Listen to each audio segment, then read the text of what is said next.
simplify. And we've got the statement here. So first thing we look at is, okay, we're dividing here.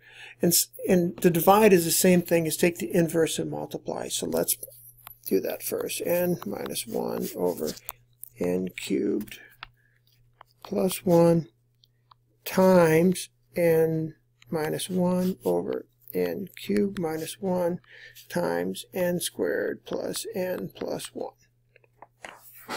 Okay, so now in order to divide these things out, we're going to have to divide things out. To do that, let's go ahead and expand this out and factor these things.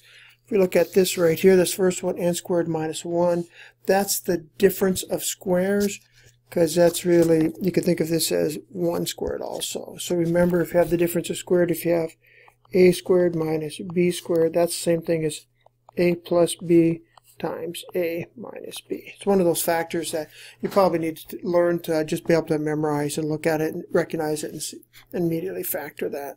So this becomes n plus 1 times n minus 1 all over n cubed plus 1.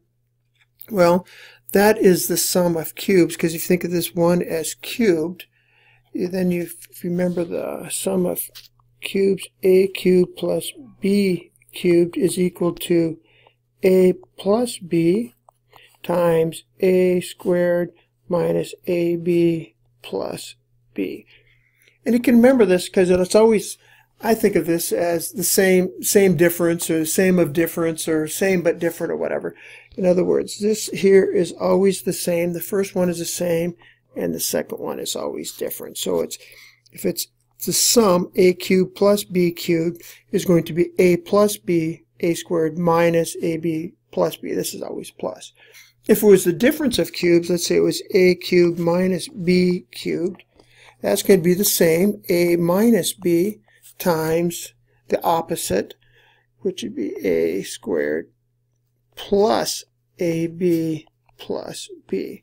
So it's the same but opposite. So this first one's the same, and then the second one is always the opposite sign.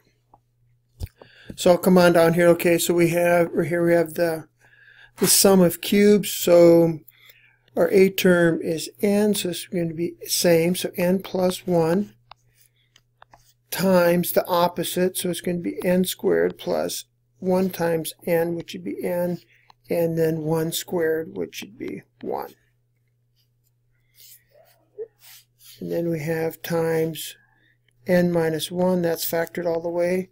Okay, now we have n cubed minus 1. So there we have the difference of cubes that we talked about right there. So this becomes n, the same, n minus 1, times n squared, then take the opposite sign, so it would be plus, and 1 times n, or a times b, 1 times n is n, plus 1 squared, or 1. And it's always plus over here. And then we have, and that is not factorable, n squared plus n plus 1. Okay, well, we have n squared plus n plus 1, those divide out, n plus 1 divides out, and we end up with n minus 1 over n squared plus n plus 1. And just note that whenever we do the sum of cubes or the difference of cubes, this second part here, that is never factorable. So this part right here is not factorable, so don't even try.